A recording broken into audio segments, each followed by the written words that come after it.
Hello everyone, and I know I keep saying that I'm going to be posting more videos, but well, here we are.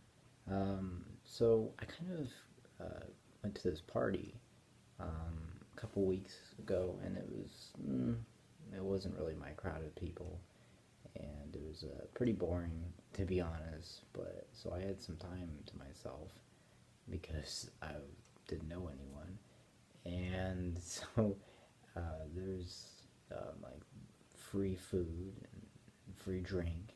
So I kind of just sat there and I read well, the first chapter is pretty long, but I read almost half of Samurai 8, like a maybe probably a good 5 chapters in my god. And then the rest of the night, there was a football game that was delayed, so that came on like it like finished at 1:30 in the morning, so it was really fun because I was just like reading Samurai 8 and like doing other shit, but it was pretty cool, to say the least. So yeah, I mean, I always like saying my spiel of how I get into series, so there's that. Obviously, it's by Kishimoto, written by Kishimoto. I don't know the artist, but the art is it's almost like it's typical Naruto art, right? Or Ikimoto, where it's like, wow, that was great, and then the next panel is like, oh, well, that was. So if you don't know, the story is about like kind of autonomous. Well, they're kind of like cyborg, mostly cyborg. Like if you're a samurai, it's in the future, and if you're a samurai, you're kind of well, you're kind of special, but you have to have like this locker ball that is underground, and a princess has to find it. Like it gets crazy, but the bottom line is there's a lot of interesting characters. I think that definitely makes it pretty intriguing, and I'm talking about characters that we don't really know full power wise, or just stuff like that. The inner chamber of their stomach is where they get their katana. Or like it's kind of like a katana. It's like a I don't know. See, here's where I'm kind of starting to get confused because it's very similar to where Baruto is going right now. And to me, I kind of feel a little bit shafted right now because after reading those, I'm like, wow, this Samurai 8's great, but this came out in May of 2019, right? And those Baruto chapters with the cyborgs first being introduced, like Au and that whole laser sword thing that the second Hokage came up with, all that stuff is pretty identical to what's happening now. And even there's like the very first villain, when his face comes off and all this, and you see the skeleton, it's pretty freaking cool, right? There's this big fight, and Daruma, the cat man, like super samurai, like becomes the sensei to what's his name, Ichimaru. Well, he fights him, and so that's kind of where we go. And he gets one of the keys, right? At least that's what I remember. And so he gets one of the keys. There's like all these keys, like I think there's like 8 keys or something, and you have to open the Pandora box, which is, of course, Kishimoto using references to mythological and well, just myth in general. The Pandora box is pretty famous for that, having like God's treasure or whatever. So that's what Daruma's looking for. He thinks Ichimaru is going to be able to get to him. Ichimaru, first off, reminds me so much of Kobe from One Piece. I don't even know why. It's not even the glasses; it's just the mannerisms. But it's well, modern day Kobe. It's pretty interesting to me though that the series just took. I'm not sure what happened. Like I'm not sure if he couldn't get Samurai 8 because he was supposed to have this in like, man, I remember he was talking about this in Reno back in 2015. So I don't know what the delay was. Maybe Baruto. Maybe he used Baruto as a way of like, well, what are people going to think about this? And they're like, oh, it's cool. So then he did it. He did it for his series. So I don't know what happened there, but I just wanted to get that out of the way. I've read all the way up to chapter 18, and there's gonna be a tournament arc. I don't know how great I feel about that. There's supposed to be 10 volumes, which would be there's 2 volumes a year, so that'd be 5 years, which not bad, not bad. I wouldn't mind that at all.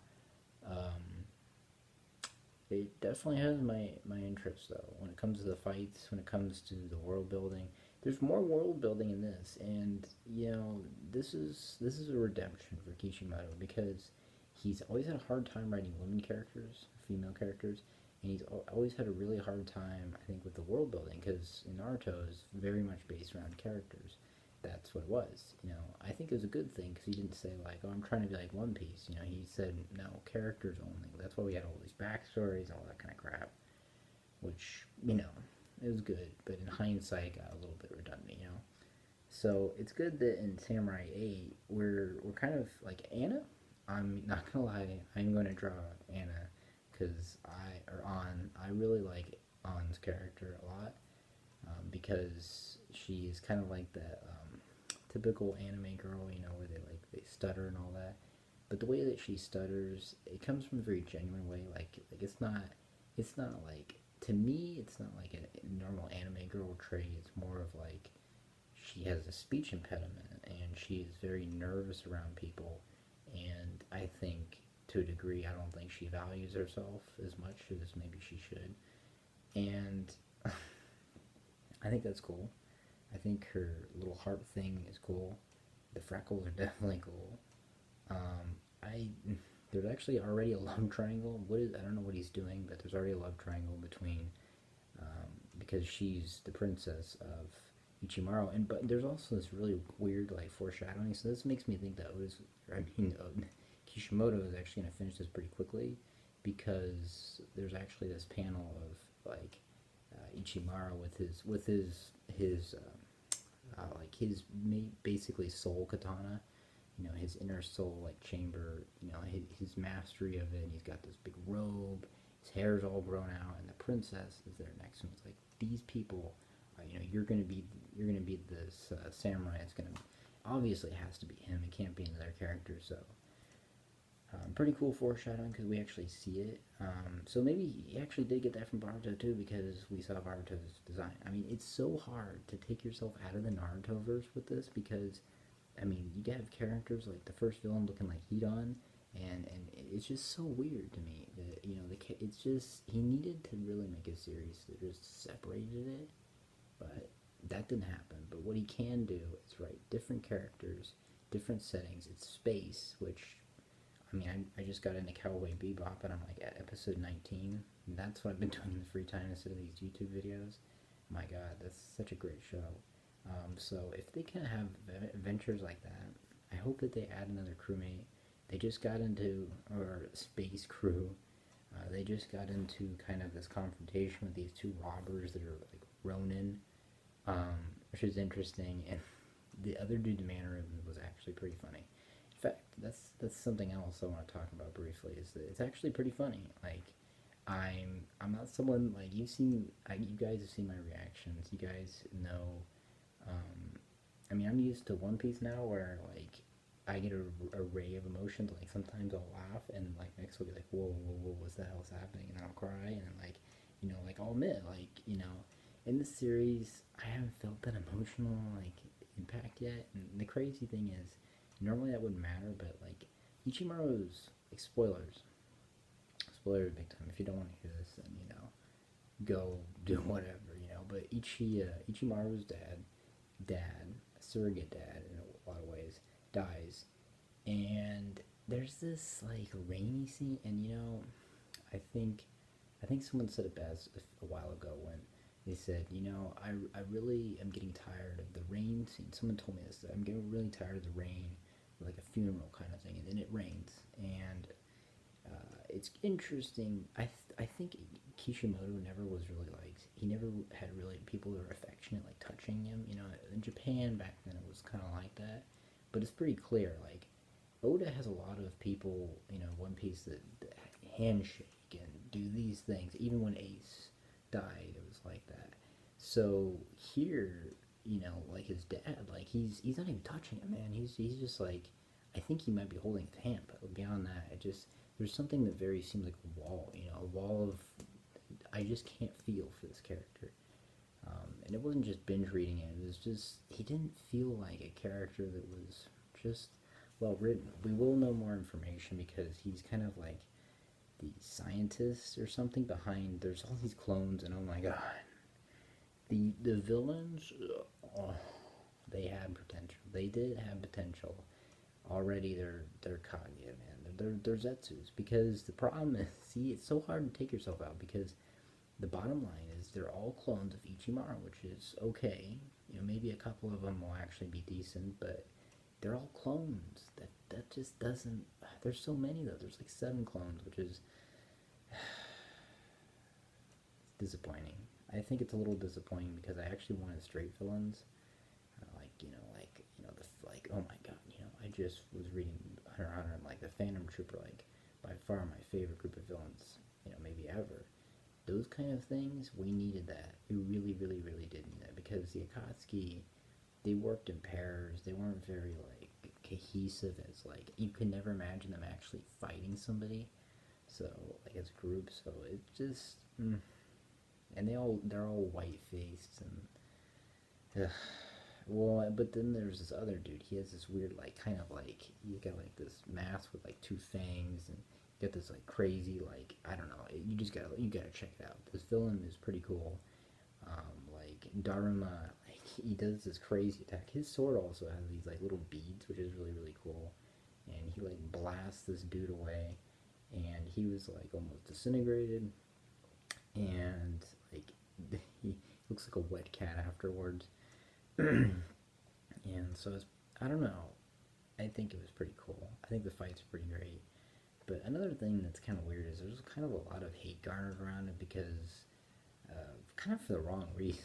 Like the reasons it should be garnered, not 100% yet is the villains. The villains have not been, which is in some ways. I was reading this thing how Takashi of Hunter x Hunter, he focused more on the villains in Hunter x Hunter, while in what's that other show, Yu Yu Hakusho, he focused more on the heroes, so or protagonists or whatever, So that's an interesting concept because in Naruto, I feel like the heroes kind of were but not focused.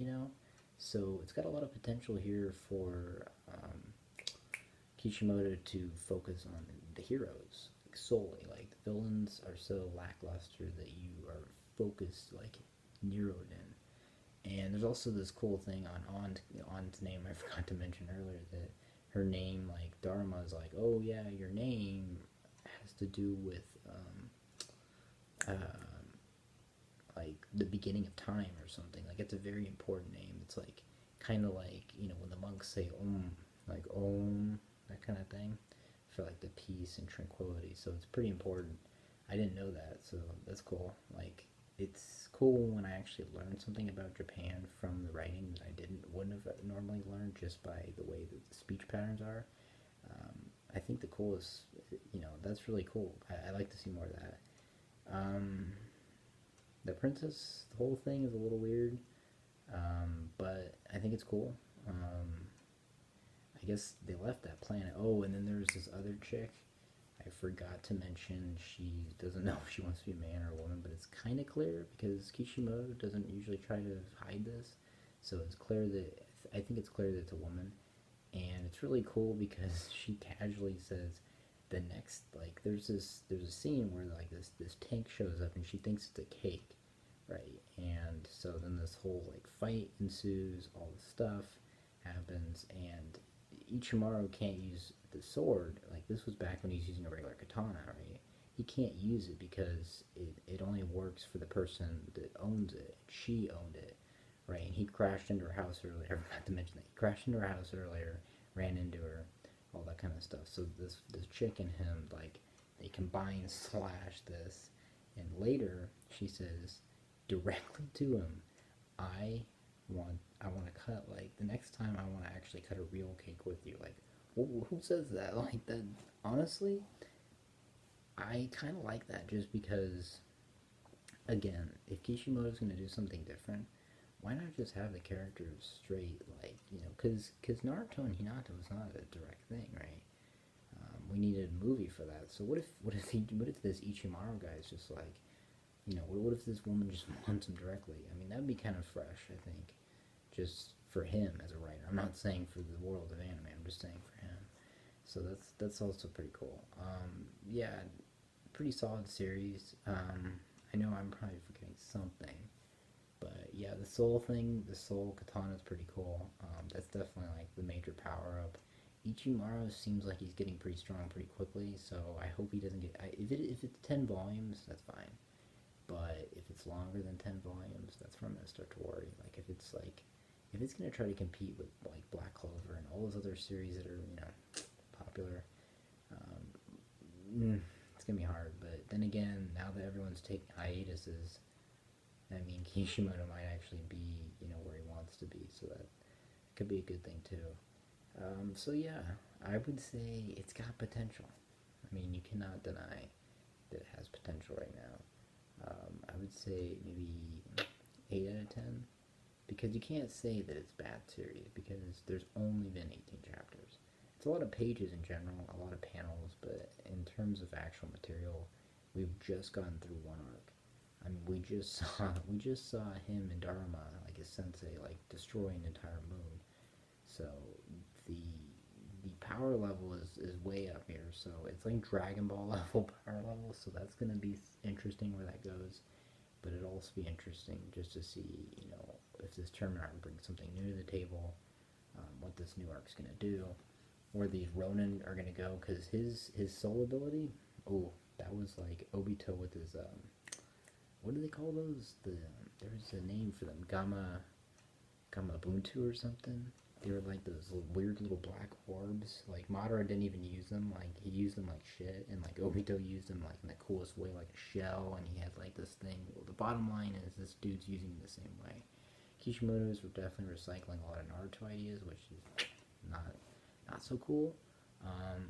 But he did experiment first with Baruto, so in some ways that is kind of cool. He definitely has kept the villains different. He's kept some of the women different. So far, we'll see. Hopefully, An becomes a character that's actually useful because she's a frail person, so she's not directly, but she is very useful because she already helped him find the locker ball that made him a samurai. She already was able to, do that prey thing that made Ichimaru stronger. So definitely, she's useful, and I mean, you can't deny that. And all the hate, just read it for yourself first. That's what I would say. Series like My Hero, all that kind of stuff. I mean, I read a chapter before I made that video, and then I was like, ugh, brother, you know what I mean? So you gotta read it for yourself to make that judgment. So, yeah, that'll do it for me. Really, really interesting series. Maybe I'll do reactions to it, but we'll see. So, see you guys till next time.